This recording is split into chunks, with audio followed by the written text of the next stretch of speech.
Jadi pangeran makanya Sayyid Ali itu Sohibu Simtidur nak dungo di antara doanya waj'al sayyiati man ahbabta. Jadikan ya Allah kesalahan saya kesalahan orang yang engkau cintai. Karena ulama nyontono ngene, saiki Nabi Adam ambek iblis itu padha salah ya to. Enggak jawab. Padha salah, iblis itu salah bodori Nabi Adam salah dilarang mangan wit khuldi tetep mangan. Mok trimo rayuane sinten? Iblis. Tapi wong piye-piye pangeran ku seneng Nabi Adam. Sediluk diusir bar sumajtabahu rabbuhu fataba alaihi wa hada. Bar langsung Adam urung metu ka swarga diwarai. Damke kepengin tak sepuro nggih, tak warai dongane. Iblis tak diwarai. Mulane kena donga, lumpang. Dadi mulane ya pokoke wong disenengi ku menang kan. Mulane ape aja donga iku, kowe ora bakat wali biasa wae iki cerita. Ya sudah seperti itu. Tapi emang ya sudah seperti itu. Nabi Adam itu urung pati keusir tenan iku fatalah qa Adam rabbihi kalimatin fatabale. Jadi urung terlalu jauh dari surga. Gamane lagi pes pertama medun ke bumi ambek Allah wis diwarai beberapa kalimat sing dadekno di sepuro pangeran. Mergo waj'al sayyiati man ahbabta. Ini penting kalau atur namanya wilayah-wilayah kenabian itu wilayah yang kita tidak pernah tahu detailnya, tapi kita yakin Nabi itu para kekasih Allah. Dan agama Islam ini juga agama paling diridhoi Allah. Maka di zaman apapun, kecewa apapun dengan perjanjian dengan negara maupun dengan dunia, Islam tetap dirumat pangeran. Kita ora usah kuwatir. Mikir Islam ku keliru. Nangit mayo oleh nak mikir keliru. Agamane pangeran kok mbok pikir. Sama masyhur. Sayyidina Umar itu kan khalifah paling sukses masalah futuhat. Di masalah apa? Futuhat. Dan Ibnu Umar setiap jalan-jalan itu dibully sama orang-orang. Ya Ibnu Umar, mbok ya kamu itu minta sama bapak kamu supaya dia nyebut penggantinya siapa. Atau bikin suksesi lah. Jangan kok dia khalifah sukses kemudian tidak jelas juntrungannya. Kan dia tetap mati suatu saat. Saking enggak kuatnya Abdul bin Umar nya matur, ya Abah, engkau harus suksesi. Siapa ya pemimpin setelah jenengan? Lah kenapa? Orang-orang bilang kalau ada orang misalnya penggembala kambing terus ditinggal gelanggang itu dianggap dosa karena kambingnya pasti kocar. Apalagi ini urusan umat. Kamu tahu-tahu mati sebelum sesi ini pasti kacau. Umar langsung marah. Agama Islam itu enggak sama dengan kambing kata Umar. Agama Islam agamane pangeran, mesti diurusi pangeran. Aku mau khilafah. Aku mau suksesi. Ben aku ora usah mikir. Engko ora diurusi pangeran. Jadi Umar itu justru saking hormatnya sama Islam itu dengan cara gak mau mikir Islam. Gak mikir berarti gak khidmah ya, tetap mengkhidmati Islam. Seperti saya ini kan yang khidmati Islam lewat mulang. Tapi aku ora tahu mikir nasib Islam.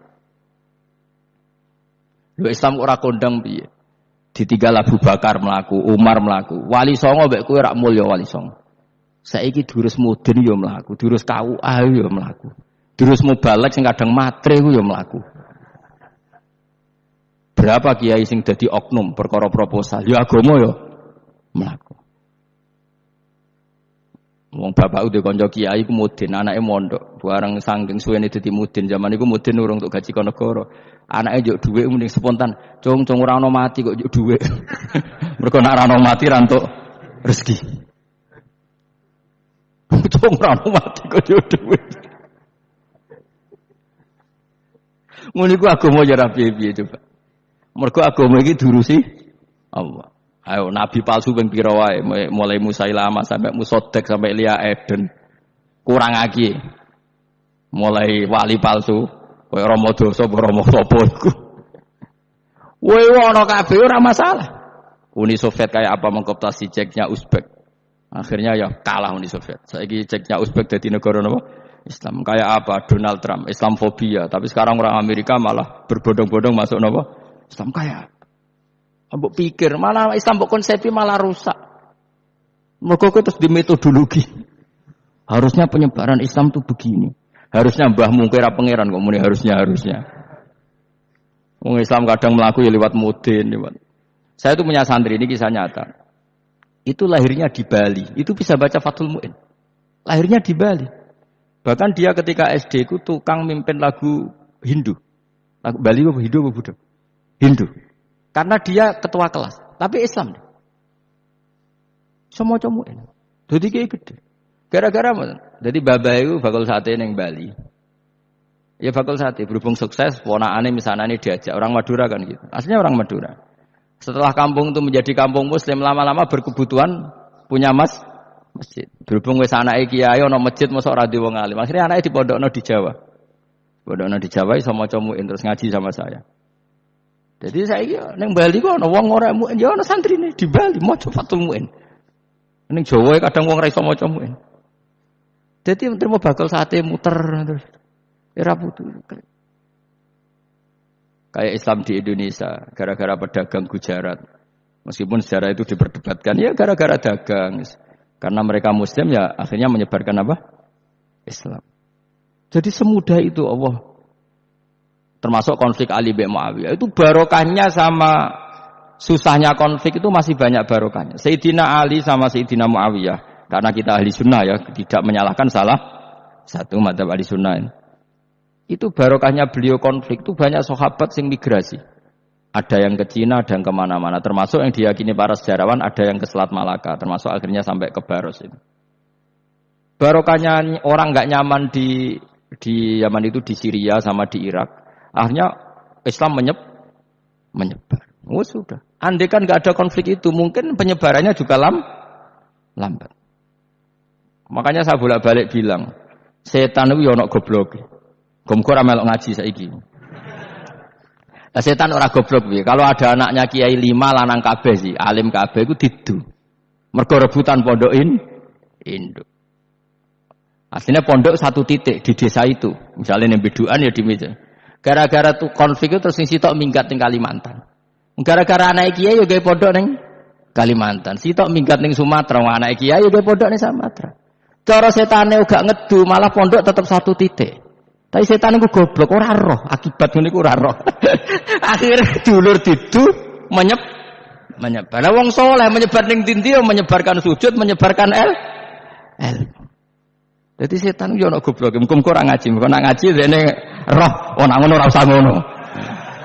Andai kan tidak diutik kan satu titik. Nggih betul. Tapi setan niku nek ana wong saleh iku didu. Nak didu ana sing kecewa minggat.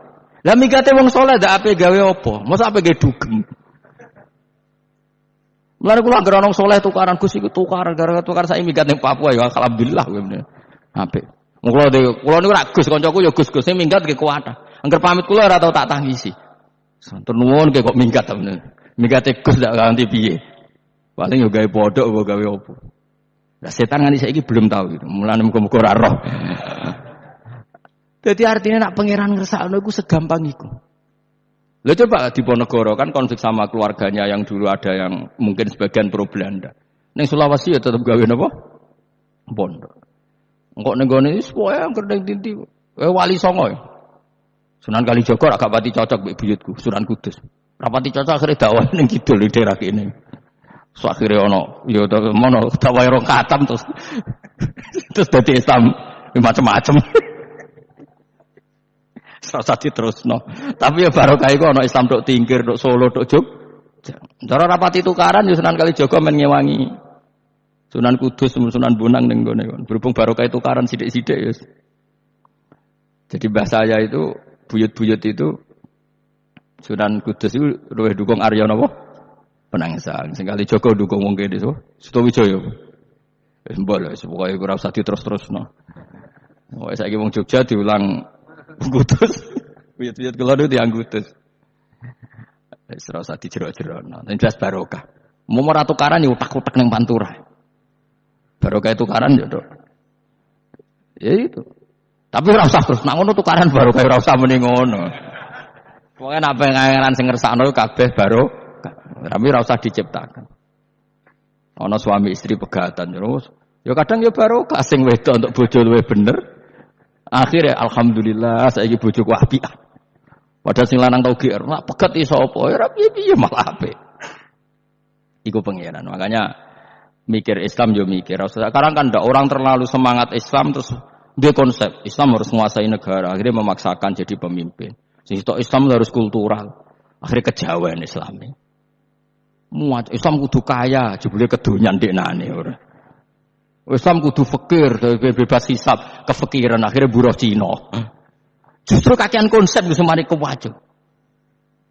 Lah ya ana sing wah Islam kudu sugih, nek sugih ben kuat. Jebule bareng sugih kedo ana sing milih fakir ae ben tambah hisab, kefikiran Islam buruh Cina. Islam harus merebut negara supaya ada konsep khilafah. Pas ngrebute wis ngafir-ngafir wong akeh. Pas prosesnya wis dadekno perkara. Islam harus kultural, jebule main gong wae malah sindenan terus. Ra sida dakwah, mergo kakean apa? Kultural ora usah dikonsep, wis ben mlaku. Pangeran dhewe sing ngatur Islam. Kayak apa agama ini pernah ditinggal orang-orang terbaik. Mulai para sahabat tabiin sampai wali songo, nyatanya tetap berjalan.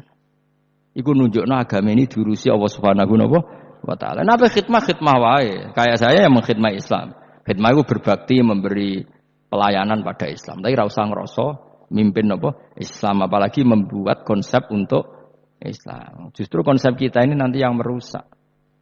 Karena tadi ngendikan ulama-ulama wa inna minal ilmi la jahlan. Kadang ilmu itu tetap melahirkan kebodohan. Kenapa? Ketika ulama ditanya innalil ilmi tuhyanan ka tuhyanil mal. Karena ilmu itu punya keangkuhan, kelajutan kayak lajutnya harta. Misalnya gini, saya seorang faqih. Ditanya sesuatu yang tidak mendesak pun saya jawab hanya karena mempertahankan kredibilitas saya sebagai seorang faqih. Padahal jawaban saya itu malah bahaya bagi Islam. Misalnya gini contoh gampang. Ada orang misalnya Ruhin baru tobat, dia sholatnya salah, rukuknya salah. Terus saya ditanya sama Fauzi, Gus sholatnya Ruhin sah apa enggak? Wong dia enggak memenuhi syarat dan rukun. Tentu saya sesuai disiplin fikih saya bilang enggak sah. Karena harus sujudnya ngongkrong atau dia sholatnya Fatihahnya tidak benar. Padahal andaikan saya tidak jawab lebih baik. Karena apa? Bisa saja menurut Allah sholatnya dia agak sah secara fikih tapi diterima Allah. Karena dari tidak sholat menjadi sholat. Itu kan ibarat begini. Orang makan tela yang agak-agak beracun tapi tidak racun yang mematikan. Itu baik apa enggak? Ya tidak baik jawabannya. Tapi kalau bandingannya daripada tidak makan sama sekali, tentu baik makan. Nah, kesalahan itu yang makanya kata Imam Ghazali, kesalahan itu yang dialami para fuqaha mu'asirun sekarang. Setiap pertanyaan itu dijawab. Dan ironisnya karena sesuai disiplin.